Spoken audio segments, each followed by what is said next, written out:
16th.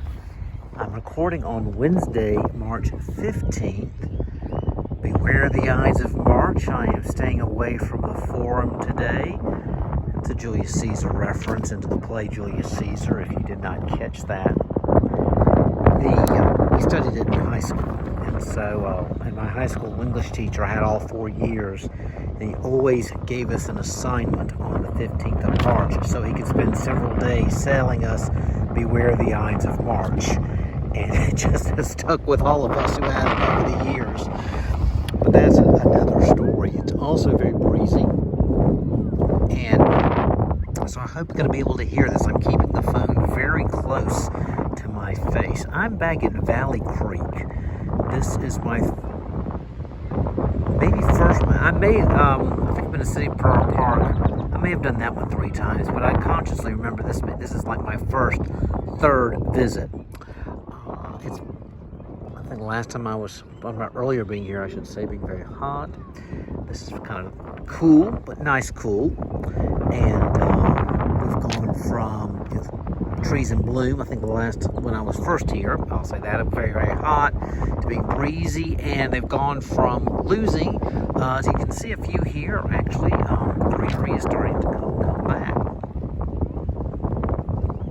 I also reflect that 3 years ago today, the church session met and said, gosh, this crisis going on with COVID, we may need to stop holding worship services for the next few weeks. Little did we know what was coming on, but we're now, and again, as I've said, that I'll still say in the early post-pandemic chapter or book, if you look at a novel with several books, and we are definitely, I think, in a new chapter within that stage, but still, this is where we are, but cannot help but reflect where it was 3 years ago today. I've been going through this series of the Messiah mystery, looking through the Old Testament, the Hebrew Scriptures, foreshadowing of what would happen. And we looked at first in the fall, and God still providing for Adam and Eve and all of that. And then we saw the story of Abraham and some call it the sacrifice of Isaac, or the offering up of Isaac, because that was never the intended sacrifice, but seeing the provision of the ram for him as a sacrifice. And then last week, looking at the clues from the Passover. I'm going to just summarize the point for this week. It's about looking in the tent, the years that people were in the wilderness, and really they were settling short-term at different oases, and some of that was several years. But while they were in the desert, and before David built the temple, Solomon built the temple, David got the supplies together. He was allowed to do that. Before that happened, they had a tent of meeting. And from that, the way it was set up, we see some foreshadowing of the coming of Christ and the new covenant that would follow. Folks just having a good time here. In there, it was kind of this is very strong. It's not like tents today. These are very strong material. I mean, you could put it up, take it down, that kind of thing. But the material was very strong. And there were 2 rooms. There was a lamp there.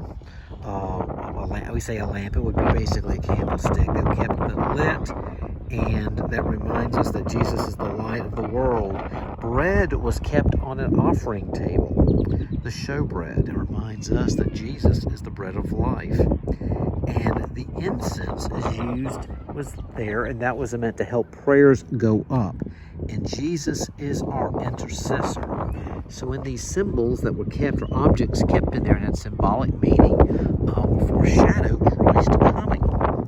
It's interesting. It said there were the oil lampstand had 7 branches. We see that's the menorah, and 7 a perfect number. 12 is another perfect number, and of course the 12 tribes. So 12 loaves on there. So this is how the space was set up, and this was in a holy space, but then also there was what they called the Holy of Holies, or the Most Holy. That would be an expression. We might say like the Super Bowl is the game of games. And sometimes you actually hear language like that about big events. The rodeo of rodeos is in Fort Worth. So anyway, this was just saying this is the most of it. But there was a veil. There was only certain times a year someone could go back there, very special, and there was a veil that shows separation. In a way, it could even symbolize how sin had separated us from God.